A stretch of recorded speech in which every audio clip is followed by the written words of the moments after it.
And for Ryan Dungey, frustration is now setting in. Just a little over 2 laps to go, and he's having trouble making it past the rookie at this point. All right, lots to watch here at Unadilla. Traxxas, the fastest name in radio control, invited the Valley Motorsports Rockstar Yamaha team to take a spin in some of these RC cars yesterday. Fans got to check this action out as well. Veteran riders Jimmy Albertson, Nick Way, and Ricky Dietrich were the rookies behind the remote controls. Didn't take them long to get these high-performance RC cars to rip through the dirt and fly through the air in spectacular form. They're doing backflips with the cars. Traxxas is the official sponsor of the Lucas Oil AMA Pro Motocross Championship. These guys had a whole bunch of fun. I was over there watching. I was hoping that they would maybe, give me a chance at it, but I don't think I could pry. Were you doing the play-by-play? Had to save myself for this. I mean, we got a good battle going right down to the end, and Dungey is still digging to try to get by Barcia, and he still can't make it happen. And you'll notice some of the flaggers have the blue flags that they're waving on the side of the track. That's to let the lap riders, like the 851 here. That's Phillips. To let him know that the leading group is coming through. Now, of course, Villopoto is already out front. He's already lapped these riders, but this is the lead group, and so it's a courtesy flag. There's no real rule about it if you stay in the line, but it is a courtesy to other riders. And some of these riders taking a look back, seeing the leaders come through, clearing the fast line. But sometimes that's hard to do, and sometimes the lappers play a key part in the overall results. Well, yeah, because the riders are catching up to here. The 67 of Travis Stool, you saw, he's in 17th. He's not going to pull over and stop. He's in a race of his own. And you know what? Villopoto, last lap around, turned to 2:16. Barcia and Dungey were 2:12. And they've now closed it up to within 5 or 6 seconds. Yeah. So not sure what has happened with Villopoto, but lap and a half to go. He needs to get going. Well, he's stuck behind some of the riders who are about to go a lap down as well. The 942, the Australian Ty Simmons, in Villopoto's way just a bit there. And that Barcia-Dungey battle is beginning to draw closer to Villopoto. And fitness is definitely going to be a factor on this rough track. Yeah, well, just when you think that Villopoto has a nice, comfortable lead, you've got the 2-rider battle that has been really intense. Each rider has just given it their all in this moto, and very little mistakes out of that second and third group. But a nice sight here for Villopoto when he sees the white flag. He'll know that there's only one more lap left on this extremely difficult Unadilla racetrack. There's Barcia not too far back here in the last lap, and he continues to hold Dungey at bay. This championship is... Barcia off the track. And he manages to get back on. Now, the rule is as long as you don't gain an advantage from going off the track, if you re-enter where you were, you will not be penalized. And he re-entered right where he was, right in front of Dungey. So he's okay. Here comes Dungey. Last lap, they almost touched. They're down. Barcia down. Unbelievable. Barcia ran such a spectacular race. And in the last lap, he might throw the podium position away. Can he get up and hold on for a top 3? Wow. Barcia remounts the Honda. I am surprised. That looked like a really hard hit that Barcia took as he tried to jump to the left into the main line, but Dungey already had the momentum. He is lucky to get away from that unscathed. Let's take us through it, Jeff. Yeah, watch as Barcia tries to jump to the inside to block Dungey, but he's there. Look at that. Oh, Barcia, surprising that he even gets up because there's so much momentum coming down that jump, but just kind of slid out of it. Really lucky fall that he didn't get hurt. Yeah, and it helps to be the 19-year-old wild child. He's pretty flexible. He's pretty tough. We've seen him take some big hits. And all this going on, Ryan Villopoto doesn't know a thing about it. I mean, think about that for Dungey, too. I mean, if that had gone the opposite way, they could have just thrown away the title there. Wow. Well, here's the story on a very difficult racetrack here in upstate New York, arguably the toughest that they will face all year.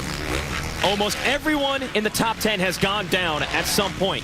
Dungey barely escaped. Barcia's had a crash. Reed has had a crash. Weimer, Brayton.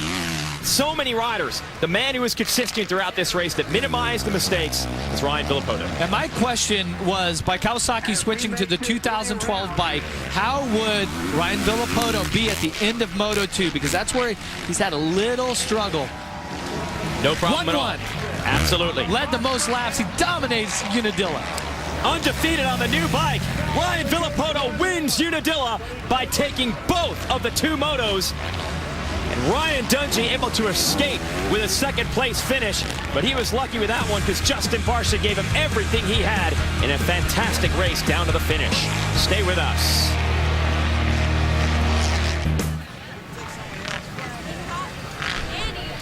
All right, thanks, Todd. I know Todd's a big motocross fan. He probably wishes he was here, and just as we could wish we could watch the Dew Tour out there in Portland. Meanwhile, Ryan Villopoto has won both motos here at Unadilla. He is your overall winner today. He makes the math very easy by sweeping the 2 races. We'll show you the race recap and tell you exactly how he did it. Here's the real battle. First, Ryan Villopoto at the top of the screen takes over the lead from Mike Alessi. Behind him, you got Justin Barcia and Ryan Dungey, and those two have battled throughout the day. Here's Chad Reed trying to make his way through traffic. He gets around Jake Weimer to take over 5th and then goes down. Man, so Reed gives over a handful of championship points. You don't think he's going to get those back, right? But watch this. Jake Weimer and Brent Metcalf crash together. And by the time they untangle themselves, Reed on the red bike is going to cruise through and make up a little bit of ground. Then late in the race, Justin Barcia goes off the track. He's under pressure from Ryan Dungey, and then they come together on the landing of a jump, and Barcia goes down hard. Luckily, the 19-year-old was able to get up and salvage 3rd. Ryan Villopoto wins the race. Dungey escapes with a 2nd-place finish. We'll show you the results here. The Ryans sweep it again. They have been 1-2 the last couple of races. This time, though, it's Villopoto getting the edge over Dungey, who had won the last 2 races on the tour. Great finish for Barcia. Reed salvages the 5th. Let's send it down to the podium with Tina Dixon. Thanks, and Ryan, there were people questioning your decision to change the bike so late in the game. How would you sum it up for you, though? It's your birthday, and to win not only the first moto, but finally the second moto where you've had problems. Yeah, you know, it's awesome.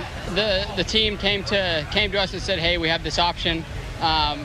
You know, Europe's running it, and we said, yeah, let's try it, because we were struggling, and we tried it, and we never looked back from then. As soon as we rode it, we knew that it was better. We worked on it, and you know, I just can't thank everybody at Monster Energy Kawasaki.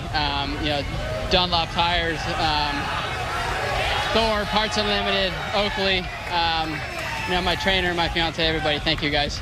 Well, congratulations, happy birthday, and enjoy this win. Thank you.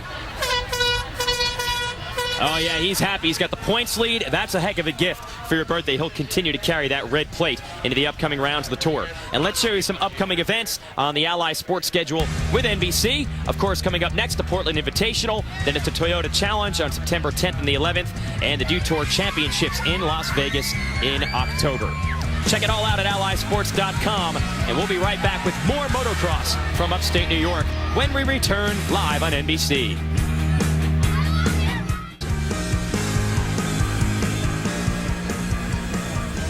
Nearly 30,000 fans on hand here to watch the action at Unadilla. Here are your overall results after 2 races are tabulated.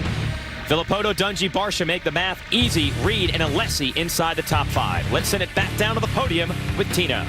That's right, and Ryan, you were hanging in 3rd for most of the race, but talk about that crash when Barcia went down. What did you see? I don't know, you know, just trying to make the pass, and I don't know, but just really tried to ride a good race. You know, I got stuck behind there for the whole race, but it's a little disappointing. But, you know, we got another weekend off. We think we can work on a few things. And but overall on the day, I'm happy. You know, we pushed it, and days like today, you know, we need to make the most of it. But, you know, for the most part, we had fun. Thank you, Team Rockstar, Miki Suzuki, everybody, and all fans and family. Congrats for finishing up on the podium. And Dungey tries to keep his chin up, but he's not happy to come out here and finish 2nd to Villopoto and go from 1 point back in the series now to 7. And Chad Reed, 25 points back. You win at a moto, you only win 25 points. So he's got a big gap to make up. Let's send it back down to the podium with the new kid, Justin Barcia. That's right, Justin. You were in 2nd for most of the race. Crashing there at the end, what happened? Yeah, it was a crazy race for sure. First 450 race, I was trying really hard.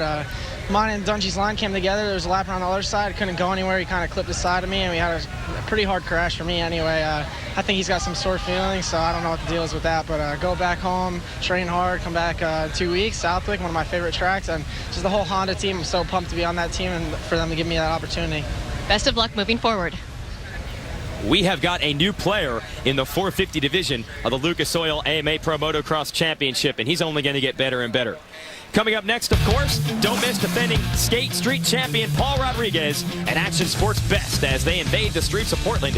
It's the Portland Invitational next at NBC. We got an Ally Sports doubleheader here, and the first half is pretty much complete. Jeff, what do you think of the racing at Unadilla today? It's been incredible. They've made some changes to the track. The surface was just it was just fantastic for racing here today. It was challenging for the riders, and of course this huge crowd that we have on hand was true to do a pretty interesting 450 moto there. In the rugged sport of motocross, it's often the rider that makes it look the easiest that comes out on top, and that's what Ryan Villopoto did today, avoiding the crashes and mistakes that plagued his competition. So congratulations to the kid from Washington who's gotten the victory. And thank you for watching. For Tina Dixon and Jeff Emig, I'm Jason Wygant. We'll catch you next time as Ally Sports continues their coverage on NBC. Stay with us. The Portland Invitational up next.